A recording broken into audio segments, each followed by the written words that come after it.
I would like to explain the 10 Kumijo. O Sensei bequeathed to us the 31 movement kata and many other Jo movements. However, I did not learn complete Kumijo practices. He would teach me partial movements from time to time.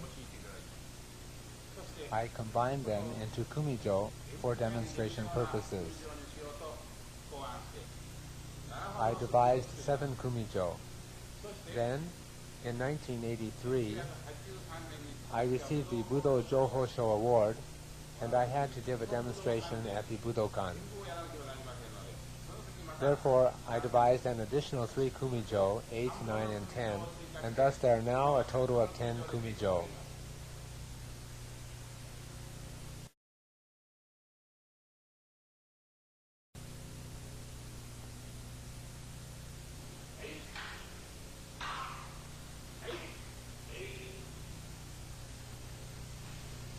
I will explain the first Kumijo. I thrust at him with Kaishi Tsuki from the left. He parries my Jo and then comes to attack me again. I receive his Jo and then attack him with Hayai Gaeshi. He receives my Jo stepping backwards. At this point, if he receives my Jo from the wrong angle, he will injure his hand. Now, a wrong example, my Jo slips down. If he withdraws one large step to the rear with his left leg, this too is dangerous. Unless he draws one step back and receives the Jo at a right angle, he will get injured. Now, if I don't turn my body fast enough, he can attack my elbow. When I raise my Jo, my feet must move at the same time. Then I strike his head. If your left leg doesn't move fast enough, you could receive a serious injury, so please be careful. I'll do it again.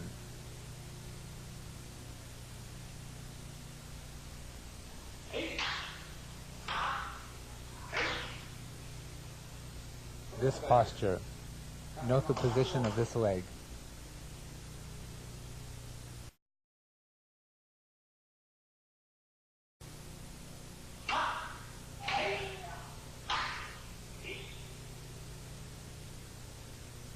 I'll explain.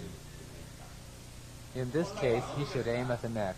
However, since it is dangerous to do so, he should aim at a little below the neck. This is important in order to avoid injury. I parry. I parry his thrust, drawing one step diagonally to the rear. Then I thrust at his chest, stepping forward with my right leg. He now comes to attack my leg. I receive his Jo by twisting my body. He comes to execute a thrust. I step to the left and thrust at his side. I'll do it again.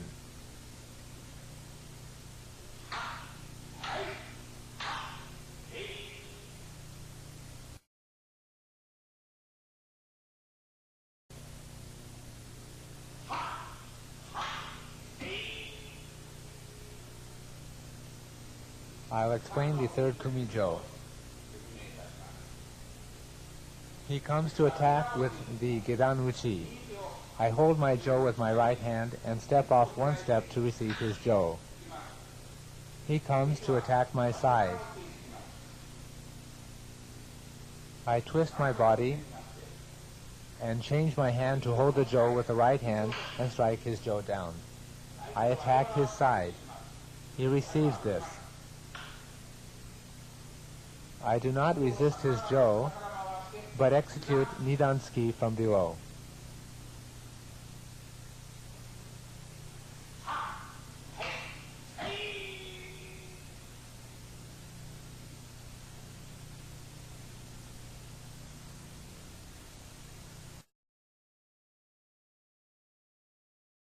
The fourth Kumijo.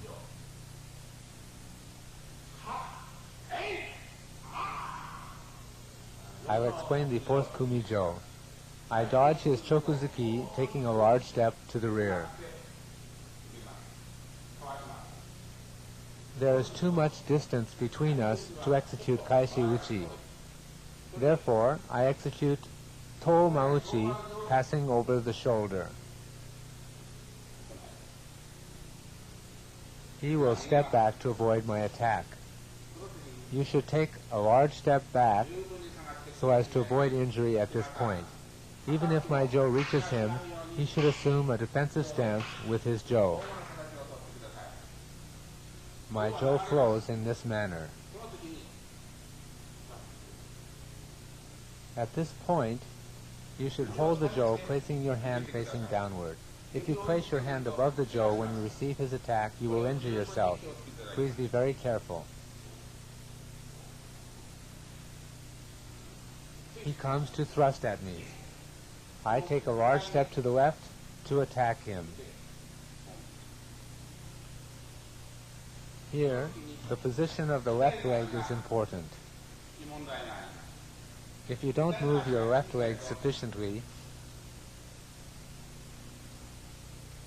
you'll end up in this stance.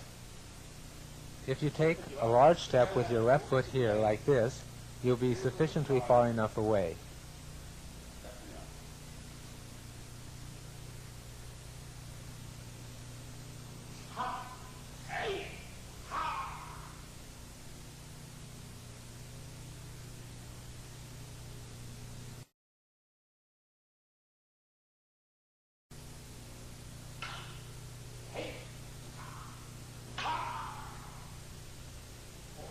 I will explain the fifth Kumi jo.